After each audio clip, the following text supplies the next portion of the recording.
So last month I talked about how I am in a terrible reading slump. I have been all year. I read the most amount of books that I have ever read in my entire life last year. I barely have like the desire to pick up a book. Spoiler alert for next month, but this is my current read from my favorite romance author, her brand new book, and I'm still like, mind you, spoiler alert, enjoying it so far. I have been in a terrible reading slump all year, and this just feels very weird to me. This has led me to actually trying to figure out why reading slumps even happen. I've always heard about them, and I've certainly gone through them before. I have gone years without the desire to pick up a book, yet I have so many behind me and I write them. So I decided to do some thinking about that, trying to figure out, like I said, why do reading slumps actually happen? The first thing that comes to mind is the pressure trap. And I definitely think this could be one of my problems this year, just because of the fact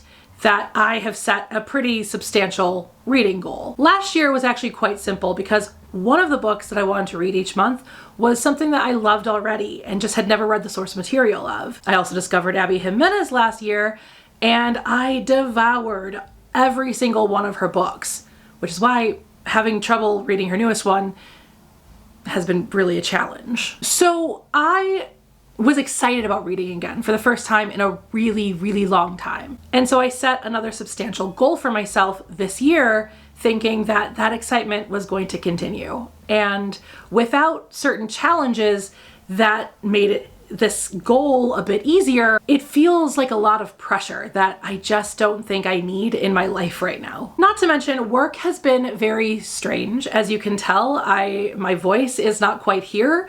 I have been battling a cold off and on for nearly the entire year. I have been sick twice in the last 6 weeks, and that is so unlike me. And so I think a lot of that has to do with the stress level that I am under. While reading can be a nice release and a nice stress relief, at the same time, I'd rather just sit down and play Pokemon, which I've also been doing, or sit down and watch TV, which I have also been doing, because those are times I can just kind of turn off my brain and just dissociate. But all of that being said, the goals that we put on ourselves, the stress we put on ourselves when it comes to reading, reading stops being something that we get to enjoy and becomes a chore.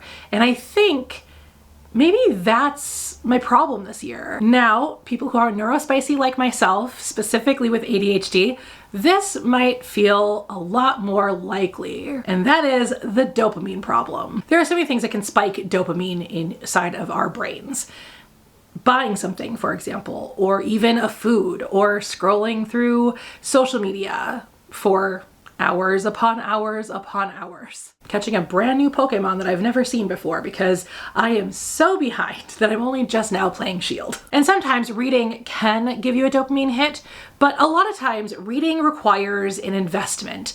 Reading requires your brain to want to become invested in a thing, and it can take some time.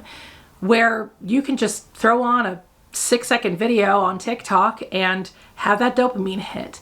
You can buy something off of Amazon and have it delivered in 24 hours these days and have that dopamine hit. You can throw an Ultra Ball at the Legendary and just stare at that ball shaking until it just pops out. That being said, there is so much at competition for ADHD brains these days, and there are things that are just a much quicker dopamine hit. I don't necessarily consider myself a mood reader. I can pretty much pick up any book or turn on any audiobook and become invested. I'm more of a completionist. I start something, I need to complete it, unless I absolutely cannot finish it. But I do think there's something to be said about what your brain might be craving. And sometimes that craving isn't the next spicy contemporary romance read. Sometimes it's teenagers turning into cockroaches. And learning how to honor that is really, really important. But unless you actually sit with yourself and think, what is it that I want out of a story right now? Versus, I'm a contemporary romance author, I need to continue to read more contemporary romance so that I can learn more about my craft and become a better author, it becomes almost a duty to be focused on contemporary romance for myself, right? Or if you're a mystery writer or a fantasy writer or an action adventure writer, I don't know, you feel this pull towards the very thing that you write, because if you love to write it, you should also love to read it. And while I do love reading contemporary romance, at the same time, sometimes it's just not what my brain wants. And that's okay. But there is this weird feeling that, like, especially because I talk about what I read every single month as a contemporary romance author, I sometimes think it would feel weird if every single book I read was an Animorphs book, even though I don't think anybody would actually care. It's a combination of having this goal that I set for myself at the beginning of the year, thinking, oh, this should be simple, and then my brain going, just kidding, because my brain requires dopamine to function, and sometimes reading does not give me that dopamine, and that's just normal. On top of that, it's this weird pull that I have to make sure that I keep myself branded properly by only reading contemporary romance when that is just not clearly what my brain wants right now. But I am gonna keep trying. I am gonna just get through this reading slump and understand it is absolutely morally neutral to go through a reading slump. And if that means I do not meet my reading goal this year, that's okay. I'm not gonna feel bad about myself for it. Anyway, let's talk about the 2 books that I did read this month. The first book I read was Happy Place by Emily Henry. You have Harriet and Wynne, are 2 main characters who were this perfect couple, and they broke up 6 months ago. They have not told really anybody in their life that they broke up. So when they're invited to this cottage in Maine, they have to continue to pretend to be in a relationship, sharing a bedroom. So it is fake dating and one bed, and it was pretty cute. I think it's probably my favorite Emily Henry book that I've read thus far. I did find myself very much enjoying the storyline and things like that, but certainly wasn't something that got me out of my reading slump.